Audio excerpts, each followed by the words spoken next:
السلام علیکم ورحمۃ اللہ وبرکاتہ۔ اکثر عوام الناس میں یہ مسئلہ رہتا ہے کہ جب جمعے کا خطبہ ہو رہا ہو تو ہم جو ہے کس حالت میں بیٹھیں۔ علماء فرماتے ہیں کہ تشہد کی حالت میں بیٹھیں، کیونکہ یہ جو خطبہ ہے یہ فرضوں کے قائم مقام ہے۔ ویسے ظہر کی نماز 4 فرض ہیں اور جمعہ میں جو ہے خطبہ سننا بھی ہے، وہ 2 فرضوں کے قائم مقام ہے اور 2 رکعت نماز جو ہے جمعے کی پڑھتے ہیں۔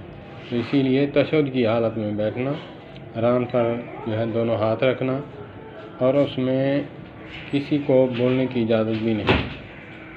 اکثر مسائل ہوتے ہیں جو ہم نہیں جانتے، خطبے کے دوران جو ہے باتیں چل رہی ہوتی ہیں، ایک دوسرے کو روکنا ٹوکنا۔ علماء فرماتے ہیں حدیث پاک میں آیا ہے کہ اس وقت تنکا بھی نہ توڑا جائے۔ کسی کو نہیں کہنا چاہیے کہ یہاں بیٹھ جاؤ یا فلاں جگہ چلے جاؤ، یہ کر لو وہ کر لو، کیونکہ فرض نماز میں جب ہم نہیں بولتے، کلام نہیں کرتے، تو اس خطبہ میں بھی علماء فرماتے ہیں نہیں بولنا چاہیے۔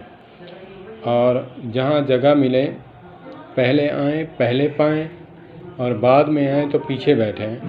کسی کی گردن پھلانگنا یہ بھی جو ہے منع ہے۔ دونوں بندوں کو جو ہے سائیڈ پہ کر کے پھر ان کی گردنیں پھلانگنا یہ بھی غلط ہے۔ اللہ پاک ہمیں ان مسائل کو، چھوٹے چھوٹے مسائل کو سمجھنے اور اس پر عمل کرنے کی توفیق عطا فرمائے۔ السلام علیکم ورحمۃ اللہ وبرکاتہ۔